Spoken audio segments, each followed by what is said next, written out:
Ano, meron ba kayo mga mensahe sa mga kasamahan nyo dyan? Well, mauna ka na, Bubay. Mauna ako. Welcome home. Galing ka pa ng Dubai, kaya pala amoy camel tong lugar. Akala ko ba in good Maaga terms to. na Tapos ka na? Tapos ka na? Ano, di ba? Oy, tapos ka na raw. Tapos ka na ba? Tapos na. Well, ako naman. It's my turn. You know what, guys? When I wake up this morning, I feel so ugly. Why? Yeah. But when I saw Bubay, okay pala ako. Ay! After good. Wala, Bubay. Sabi naman nanonood, parang hindi naman. Hindi. Stop kidding. Eh, Boomsy, bakit? pakisagot na lang. Sino ba mas maganda sa dalawa talaga?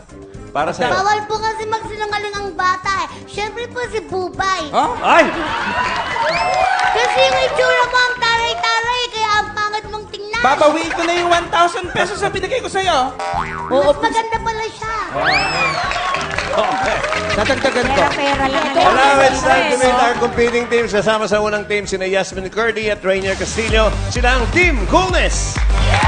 At kasama naman sa pangalawang team, sina Chris Bernal at Hiro Peralta. Sila ang Team Hotness. Hello, Liz. Kumusta mo yung mga ano mo? Wala ka bang chika dyan sa mga yan? Hindi, alam mo yan si Chris Bernal? Galit ako dyan. Oh, Bakit? ba't ano ba? Niligawan siya ni Renz, yung anak ni Lorna Tolentino. Diligawan. Oo. Hindi yata sinagot o may something na sila. Ano kayo? Ano? Ano, Chris? Bait nga yung bata. Naging on na ba kayo o ano? Pahirapan muna natin. O pahirapan ka. Pahirapan naman pala.